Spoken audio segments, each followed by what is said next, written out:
नमस्कार, सीएनबीसी आवाज पर आपका बहुत बहुत स्वागत है। और ये साल खत्म होने वाला है, बड़ा इंपॉर्टेंट रहा ये साल रियल एस्टेट के लिहाज से। 2022 का शुरुआत अलग तरीके से, अंत अब अलग तरीके से होने जा रहा है और बहुत कुछ घट गया। इस बीच ढेर सारे रिकॉर्ड्स बने हैं बिक्री के और रियल एस्टेट ने पूरा एक नया ही नजारा देख लिया है अपने अंदर। आप में से बहुत सारे लोगों ने अपना पहला और नया घर खरीदा है, बहुतों ने शायद घर बदला होगा, निवेश के भी अब मन में ख्याल आ रहे होंगे। तो यही सारी बातचीत आज हम करेंगे कि 2022 कैसा रहा रियल एस्टेट के लिहाज से, और अब इस आधार पर हम 2023 की भी एक तस्वीर बनाने की कोशिश करेंगे कि ये साल कैसा रहेगा। और ये सारी बातचीत करने के लिए आज हमने आमंत्रित किया है स्टूडियो में एक खास मेहमान को। वैसे आप उनसे अच्छी तरह परिचित हैं, लेकिन फिर भी आपका परिचय करा दे। अरविंद नंदन साहब, MD research and consulting, Savills India. Sir, बहुत बहुत स्वागत है आपका प्रॉपर्टी गुरु में। जैसा मैंने कहा कि पिछले 2-3 साल वैसे रियल एस्टेट के लिए अलग तरीके के रहे। जब पैंडेमिक आया, कई बार हम उसकी चर्चा कर चुके हैं। अब पैंडेमिक कह सकते हैं कि लगभग समाप्त है और ये साल पैंडेमिक मुक्त ही रहा, जहां पर हमने काफी सारी चीजें होती हुई देखी। 2022 को अगर हम रियल एस्टेट के लिहाज से देखें, आपको ये साल कैसा लगा? 2022 मेरा ख्याल है मोटे तौर पर हम 2 हिस्सों में बांट के देख सकते हैं विपिन जी।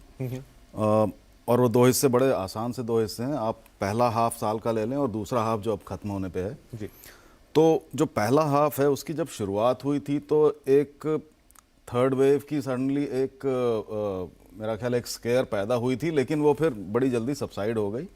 और उसके बाद से रियल एस्टेट में जो उठान आया वो बहुत पॉजिटिव रहा। चाहे आप कमर्शियल रियल एस्टेट की बात करें, रेजिडेंशियल में सेल्स की बात करें, तो हर लहजे से, हर पॉइंट ऑफ व्यू से वो काफ़ी अच्छा रहा जी। सेकेंड हाफ में भी जो थर्ड क्वार्टर था सितंबर तक का, उसमें काफ़ी अच्छा था। अब जाकर कमर्शियल रियल एस्टेट में थोड़ी सी उलझन की स्थिति लगता है पैदा हो रही है, लेकिन अभी परमानेंट है या नहीं कह नहीं सकते। रेजिडेंशियल का जहाँ तक सवाल है, ये लगातार बढ़ता रहा है। इनफैक्ट एक बहुत सरल सा आंकड़ा है, छोटा सा आंकड़ा है कि शुरू के 3 क्वार्टर्स की अगर हम सेल देखें तो ये पिछले पूरे साल की सेल से ऊपर हो चुकी है, ज़्यादा हो चुकी है। तो काफ़ी पॉजिटिव रहा है, पर्टिकुलरली रेजिडेंशियल रियल एस्टेट से। और शायद हम गहराई से आगे बात करेंगे इस पर, लेकिन कुछ आंकड़े या रिपोर्ट्स ढेर सारी हैं क्योंकि अब साल का अंत है। तो मैं ये भी देख रहा था कि एक एस्टिमेट के मुताबिक अगर सब कुछ सही रहा और इसी वेलोसिटी से सेल्स चले तो ये साल जब हम क्लोज कर रहे होंगे और आंकड़े फाइनल हमारे पास होंगे तो शायद 2014 का जो पीक था उसको भी ये पीछे छोड़ देगा। कुछ 2.5 लाख से ऊपर के ज्यादा के सेल्स रेजिडेंशियल में। लेकिन थोड़ा जैसा आपने कहा, हम और बारीकी से इसके अंदर जाते हैं कि जो एक मेजर शिफ्ट देखने को मिला वो ये कि इससे पहले अगर हम बात करें पैंडेमिक या प्री पैंडेमिक, तो अफोर्डेबल सेगमेंट सब कुछ ड्राइव कर रहा था। डिमांड भी थी और उस तरह से सप्लाई भी आ रही थी। लेकिन अभी जो घर बिके हैं उसमें ज्यादा करके मिड, प्रीमियम, लग्जरी, इन्होंने सेल्स ज्यादा कैटर किए हैं। और साथ में ये भी कि लॉन्चेस भी हम देख रहे हैं तो इसी कैटेगरीज में ज्यादा होते नजर आए। तो ये जो शिफ्ट है, इसके पीछे का कोई खास कारण आप देखते हैं? 2-3 वजहें दिखाई पड़ती हैं। सबसे पहले तो जो आपने कहा कि पिछले 2-3 साल रेजिडेंशियल रियल एस्टेट जो है वो अफोर्डेबल के ऊपर ही चल रहा था। और ये एक तरह से बहुत अच्छा सिग्नल था मार्केट में, क्योंकि हमने एक ओवर प्राइस मार्केट देखा था 6-7 साल पहले, वहाँ से शिफ्ट होकर ये अफोर्डेबल की तरफ आ गया। अब जो मार्केट दिखाई पड़ता है इसमें मिड सेगमेंट, यानी कि आप कह लें 50 लाख से 75-80 लाख तक की जो सेगमेंट है वो सबसे बड़ी सेगमेंट अब बन चुकी है। और ये शिफ्ट न सिर्फ मिड सेगमेंट पर है, बल्कि धीरे धीरे जो अपर सेगमेंट जिनकी आपने बात की, प्रीमियम और लग्जरी, उनमें भी सेल बढ़ रही है। ये बड़ी आसानी से 2 चीज़ें दिखाता है विपिन जी। सबसे पहले तो ये कि जो बड़े इन्वेस्टर हैं, जो शायद अभी तक नब्स को जांचने परखने की कोशिश में थे, अब उनका कॉन्फिडेंस लौट आया है कि मार्केट में इन्वेस्टमेंट करने का समय अब ठीक हो चला है। एक तो ये कारण है। दूसरा ये भी कारण है कि जो बहुत सारी हमारी क्रॉस बॉर्डर इन्वेस्टमेंट्स होती हैं, ये दोबारा जागृत होने सी लगी हैं और ऐसा दिखाई पड़ने लगा है कि अब लोग इसमें पार्टिसिपेट करने को दोबारा तैयार हुए हैं। इसके पीछे पॉलिसी का भी हाथ है, इसके पीछे जनरल इकोनॉमिक एनवायरनमेंट का भी हाथ है। कमजोर रुपया रहा बीच में। जी हाँ, तो आपकी जो एक्सचेंज रेट फ्लक्चुएशन है, बहुत सारी चीज़ें मिलकर ये माहौल बनाती हैं। पर बिल्कुल कमोबेश जैसा आपने कहा कि मिड सेगमेंट का डोमिनेंस अब क्लियर दिखाई पड़ने लगा है। बल्कि मैं ये कहूँ कि मैं मिड सेगमेंट और उससे एक लेयर नीचे को अगर इकट्ठा देखूँ तो वो अकेला ही करीब 65-70% मार्केट का हो चुका है अब। और धीरे धीरे ये शिफ्ट जो है प्रीमियम और लग्जरी की तरफ भी जा रहा है। तो इन्वेस्टर का कॉन्फिडेंस, अगर इसे बहुत छोटे में समराइज करना हो, इन्वेस्टर का जो कॉन्फिडेंस है, और खासकर वो इन्वेस्टर जो ईएमआई डिपेंडेंट नहीं है बहुत ज्यादा, जो ईएमआई डिपेंडेंट है उनकी अलग कहानी होती है, जो नॉन ईएमआई डिपेंडेंट है उनकी एक अलग अप्रोच होती है। तो नॉन ईएमआई डिपेंडेंट सेगमेंट जो है उसका कॉन्फिडेंस जो अब मार्केट में बहुत साफ साफ परिलक्षित होता है, दिखाई पड़ता है, ये एक तरह से उसका एविडेंस है, आप कह सकते हैं। राइट। तो ये बड़ा इंपॉर्टेंट प्रश्न है कि क्या रियल एस्टेट में फिर से निवेश करने का वक्त आ गया। आपने कहा भी इसे 2-3 कैटेगरी में बांट सकते हैं। ऐसे लोग जिनको ईएमआई की कोई जरूरत नहीं है, लोन लेके वो निवेश नहीं कर रहे हैं, कुछ ऐसे जो लोन लेके कर रहे हैं। इसको मैं थोड़ा आगे टच करता हूं, लेकिन उससे पहले 2-3 अहम सवाल।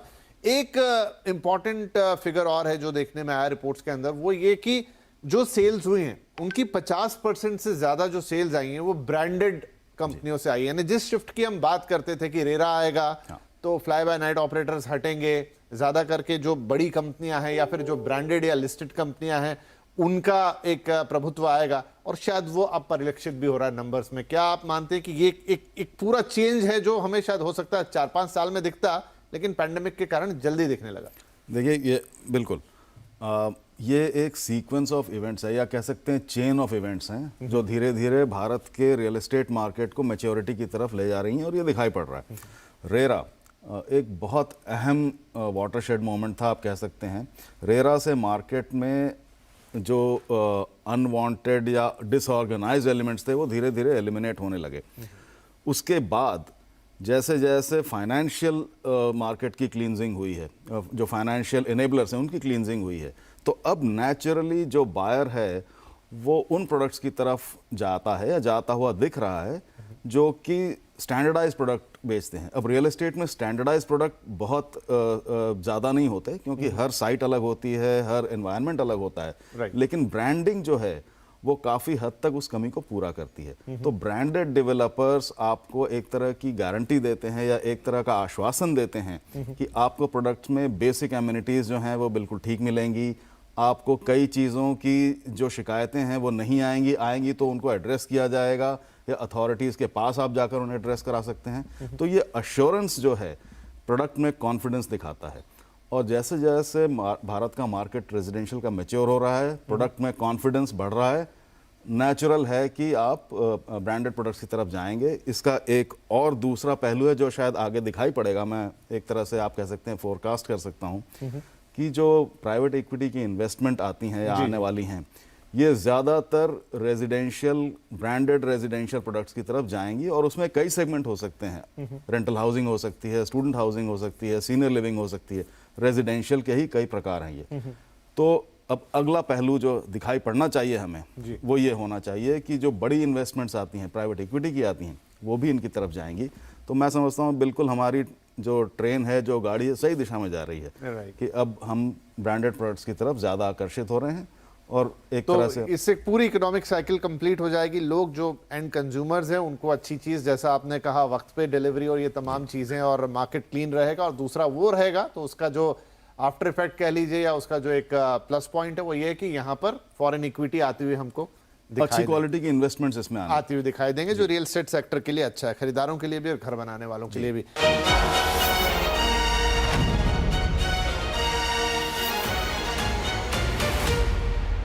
एक और प्रश्न अरविंद जी जो मेरे जहन में काफी घूमता है इन दिनों, कि हम 8-10 साल से या उससे भी लंबे समय से रियल एस्टेट मार्केट को आपके साथ ट्रैक कर रहे हैं, देख रहे हैं। बहुत बार हमने सोचा कि अब रियल एस्टेट मार्केट चेंज होगा, थोड़ा बहुत फ्लक्चुएशन या चेंजेस आए भी, कभी थोड़ा बहुत ऊपर, कभी थोड़ा बहुत नीचे। फिर हमने देखा सीरीज ऑफ इवेंट हुई, जिसमें से एक रेरा, फिर जीएसटी, फिर नोटबंदी, उसने तो मार्केट को बुरी तरह हिट किया। लेकिन फिर हमने देखा पैंडेमिक आया, और जो किसी को उम्मीद नहीं थी, वो कमाल हुआ कि जो almost coffin in the nail होना चाहिए था, उसकी जगह उल्टा हो गया कि रिजरेक्शन देख लिया आपने किसी चीज का। तो क्या अगर ये घटना नहीं घटती, ये मेरे मन में सवाल आता है कि पैंडेमिक नहीं आता। देखिए, हम कहते थे डिमांड हमेशा से मार्केट में, अगर आप सही प्राइस पॉइंट पे बेचेंगे तो बिक जाएगा, बातें होती थी, होता कुछ नहीं था। लेकिन जब ये घटना घटी तो ऐसे लोग भी आ गए, जो मिलेनियल्स की हम बात करते हैं कि जो घर नहीं खरीद रहे थे, उनको घर की महत्ता पता चली, वो खरीदने आ गए। इंटरेस्ट रेट भी आपके हिसाब से हो गए। जो घर बेचने वाले थे उनके भी माइंडसेट में थोड़ा सा अंतर आया कि नहीं भाई, मुझे बेचना है, मैं होल्ड नहीं करूंगा।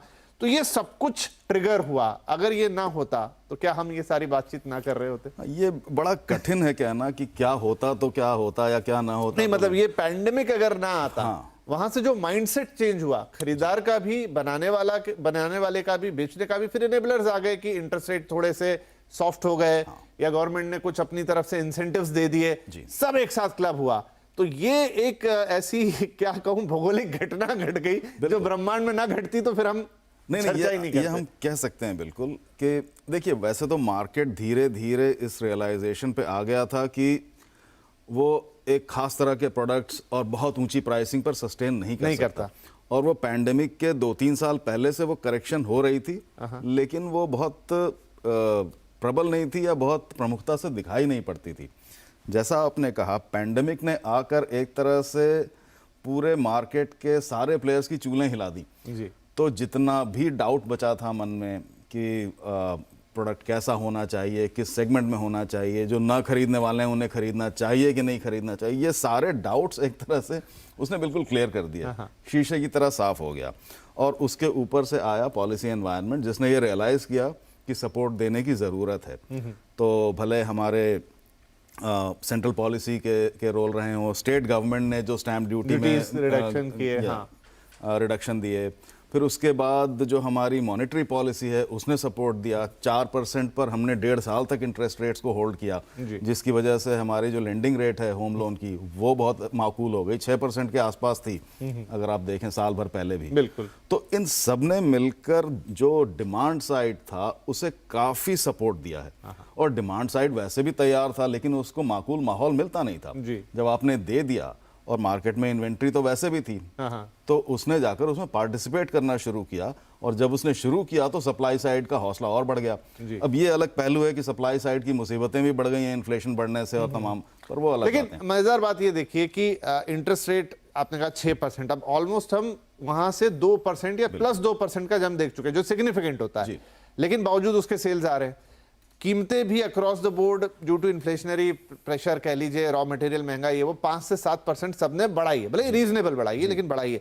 लेकिन बावजूद उसके अभी तक हम रिकॉर्ड सेल्स के नंबर बैक टू बैक हर महीने देख रहे हैं। जी हाँ, तो इसमें 2 चीज़ों को डिस्कस करना बहुत ज़रूरी है। एक तो ये कि इसने मार्केट को डिस्करेज नहीं किया, और जैसा हम पहले से कहते आ रहे थे कि जब तक ये 300-350 बेसिस पॉइंट ना बढ़ जाए बहुत कम पीरियड में, तब तक सेल पे फर्क नहीं पड़ेगा, क्योंकि डिमांड साइड को इतनी इंसेंटिव्स मिल चुकी हैं कि उसका मोमेंटम बिल्डअप हो गया है, जो इस साल पूरा दिखाई पड़ रहा है। सप्लाई साइड ने भी अपनी तरफ से कीमतों में 40-45% की बढ़ोतरी, इनपुट कॉस्ट में बढ़ोतरी के बावजूद सिर्फ 7-8% ही बढ़ोतरी की है एंड प्रोडक्ट में, यानी कि काफ़ी अब्जॉर्ब किया है, मार्केट को उन्होंने मेंटेन करके रखा है।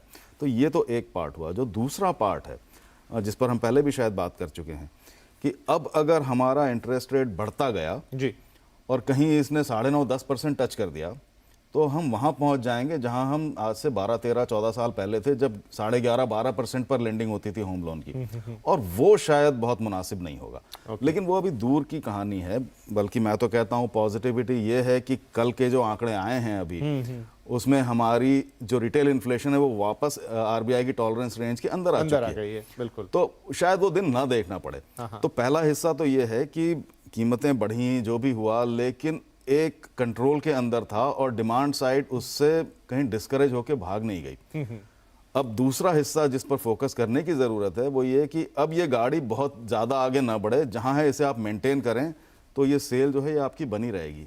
लेकिन खुदा ना खास्ता अगर आपका इंटरेस्ट रेट वापस बढ़ के 9.5-10% पहुंच गया और फिर ये इन्फ्लेशन बढ़ता रहा जी, तो शायद इसे बहुत दिनों तक रोके रखना मुश्किल हो जाएगा। क्योंकि देखिए अब मार्केट अच्छा था तो लॉन्चेस की भी एकदम बाढ़ आ गई, और रियल एस्टेट में तो ये है कि आपने आज लॉन्च किया है तो 4 साल लगेंगे और इस तरह का लंबा साइकिल रहता है। अब ये 4 साल एक बड़ा वक्त हो जाता है, ऐसे में इंटरेस्ट रेट कहाँ जाते हैं, क्या 9% 10% को टच करते हैं जैसे आप आशंका जता रहे हैं। इन्फ्लेशन अगर आपकी जेब में आग लगाएगी तो वो भी फिर एक कंसर्न आ जाता है। और अभी का जो मार्केट चला है वो हमने यही देखा है कि जो लोग लोन लेके घर खरीद रहे हैं या अपफ्रंट बायर्स हैं, जो फेंस सेटर थे, कुछ भी कह लीजिए, वो आगे आए और उन्होंने इस मार्केट को एक पुश दिया। तो अब यहां से 2023 की जो कहानी जाएगी वो भी इन सारे फैक्टर्स पर डिपेंड करेगी।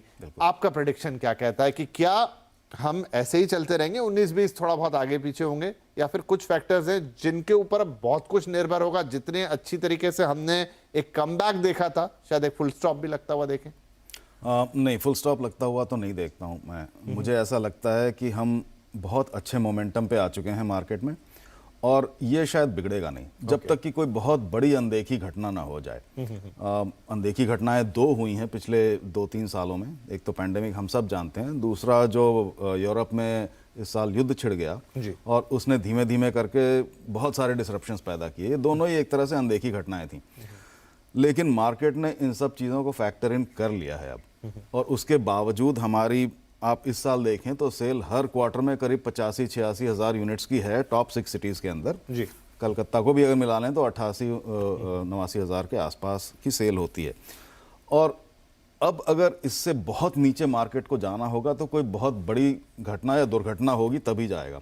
तो मुझे ऐसा लगता है कि 2023 में ये मोमेंटम बरकरार रहेगा। आरबीआई बहुत हद तक सक्सेसफुल है अपने मिशन में कि उसे जो इन्फ्लेशन है उसे कंट्रोल में रखना है, और अगर वो उसमें कामयाब हो जाते हैं बगैर इंटरेस्ट रेट को बहुत ज़्यादा बढ़ाए, तो मैं नहीं समझता कोई कारण है कि सडनली हमारा मार्केट गिर पड़ेगा या ये मोमेंटम बिगड़ और आई थिंक उनके जहन में भी ये बात होगी कि जो सेक्टर इतना अच्छा कर रहा है या जो सेक्टर इतने समय बाद रिवाइव किया, और अकेला हाउसिंग नहीं, और 10 सेक्टर होते हैं जो इंटरेस्ट रेट से प्रभावित होते हैं या पूरी इकोनॉमी, तो शायद वो भी उसको धकेल के जब तक कि, जैसा आपने कहा कि अब कोई दुर्घटना ही ना घट जाए, शायद वहां तक ले जाने की कोशिश ना करें। एक जगह वो फुल स्टॉप लगाएंगे। बहुत सारे कारण होंगे। अब क्विकली 2 सवाल मेरे रहेंगे आपसे। पहला तो ये कि जिन्होंने घर खरीद लिए उन्होंने तो ठीक, लेकिन जो अब ये सारी परिस्थितियां देख रहे हैं, जो हम बातचीत कर रहे हैं, तो उनके मन में असमंजस है, उनके लिए क्या उन्हें आगे बढ़ना चाहिए, थोड़ी रिस्क लेनी चाहिए, और जो उनकी सोच बदल गई कि नहीं मुझे घर चाहिए, एक सेफ्टी पैकेट चाहिए, उन्हें आगे बढ़ना चाहिए और ले लेना चाहिए? बिल्कुल ले लेना चाहिए। देखिए, अगर इस इंतज़ार में बैठे रहें कि पता नहीं वापस 6% पे लेंडिंग रेट आ जाए, तो आप पता नहीं कितना इंतज़ार करेंगे। आज भी जो लेंडिंग रेट है ये काफ़ी अच्छी लेंडिंग रेट है। आप देखें तो जैसा मैंने कहा 14-15 साल पहले लोग 12% पर भी होम लोन ले रहे थे, तो आज वो स्थिति नहीं है, शायद आए भी नहीं। तो इससे ज़्यादा आपको इंतज़ार करना नहीं चाहिए। अभी तक अगर नहीं किया है तो ज़रूर कर लें। जनरली अभी भी पॉलिसी का जो अप्रोच है वो काफ़ी फेवरेबल है जी होम लोन, होम परचेजेस की तरफ, तो इसका फ़ायदा ज़रूर उठाएं। मार्केट में इस समय प्राइसेस उतनी बढ़ी नहीं है जितनी बढ़ जाया करती थी। इससे पहले के वर्षों में साल भर में 15% की इंक्रीज होती थी, अभी तो बमुश्किल 5-7% की इंक्रीज। हाँ, और वो भी मैं देख रहा हूँ कि बहुत सारे डेवलपर एब्जॉर्ब करने के लिए तैयार हैं। इवन बढ़े हुए इंटरेस्ट रेट के ऊपर वो भी कह रहे हैं कि 2 साल तक हम आपको उतना सबवेंशन खुद दे देंगे, मतलब वो भी बेचना चाह रहे हैं जी। डेवलपर्स का एंगल सबसे बड़ा है, यानी कि सप्लाई साइड का। जैसा मैंने पहले कहा, इनपुट कॉस्ट कई मामलों में 40-45% भी बढ़ी है। आप एल्यूमिनियम लें, स्टील लें, सीमेंट लें, कॉपर लें, HRC लें, सबकी कीमतें काफ़ी बढ़ी हैं, लेकिन उन्होंने पास ऑन नहीं किया है इसको। और जब तक वो पास ऑन नहीं कर रहे हैं तब तक कीमतें बहुत तेज़ी से नहीं भाग रही हैं। तो इस मौके का फ़ायदा उठा लेने में ही समझदारी है, बशर्ते आपकी बाकी चीज़ें ठीक ठाक हों, आपके फाइनेंसेस अरेंज हों, आपका निकट भविष्य जो है वो सिक्योर हो, तो कर लेना बेटर है।